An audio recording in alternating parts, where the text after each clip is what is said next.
Merci Madame Boitard. La parole est à Madame Catherine Vautrin. Merci Monsieur le Président. Mes chers collègues, je voudrais rappeler que la crise agricole est suffisamment grave pour qu'on évite les effets de manche, surtout quand ils viennent d'un ministre qu'on aimerait voir plus entendu à Bruxelles. Ma question s'adresse à Monsieur le garde des Sceaux, ministre de la Justice. Il y a 18 mois, Monsieur le ministre, Châlons-en-Champagne s'est vu rayer de la carte militaire, de la carte administrative, et ces décisions ont évidemment des conséquences désastreuses pour notre département. Le 26 février dernier, les Marnais viennent de recevoir un nouveau choc.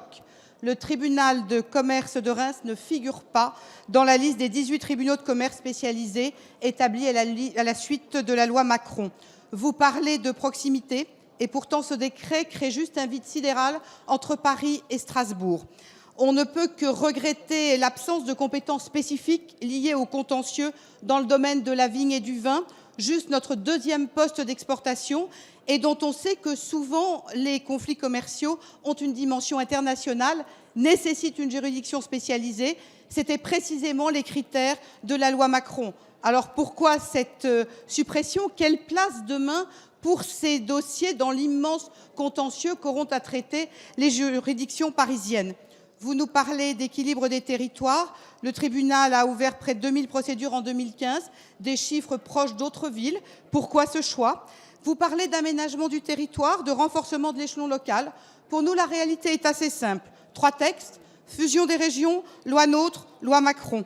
À chaque fois, le centre de décision locale a disparu. Vous parlez de rationalisation de l'économie, des dépenses publiques. Qui peut raisonnablement penser que demain, des représentants du personnel convoqués aux audiences pour des procédures de règlement judiciaire viendront à Paris ou à Strasbourg à moindre coût que dans le bassin rémois où ils résident? Ma question est très simple, Monsieur le ministre. Êtes-vous prêt à revoir cette liste, à remettre Reims? La parole est à Monsieur Jean-Jacques Urvoas, garde des Sceaux, ministre de la Justice. Monsieur le Président, Madame la députée, vous posez une question à laquelle la réponse est par essence délicate. Je vais vous dire pourquoi de mon point de vue. Il y a 134 tribunaux de commerce en France aujourd'hui. Tous avaient envie, avaient la légitimité à prétendre à garder une compétence. La loi du 6 août 2015 a prévu qu'il n'y en ait que quelques-uns chargés d'une mission particulière. Tenir compte dans des contentieux extrêmement difficiles de la spécialité, de l'expertise nécessaire pour que les jugements soient fiables, que la juridiction commerciale soit impartiale et qu'il y ait une efficacité dans la réponse. À compter de cette perspective qui a été voulue par l'Assemblée nationale et par le Sénat, nous avons regardé quels étaient les critères qui pouvaient permettre de bâtir les éléments de choix. D'abord, le Parlement a modifié ce que voulait le gouvernement initialement.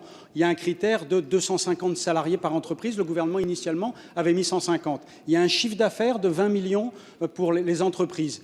Et puis ensuite, il faut tenir compte de l'avis du Conseil national des tribunaux de commerce, des encouragements des élus, de la carte judiciaire qui a déjà été élaborée. Et puis, il faut faire un choix.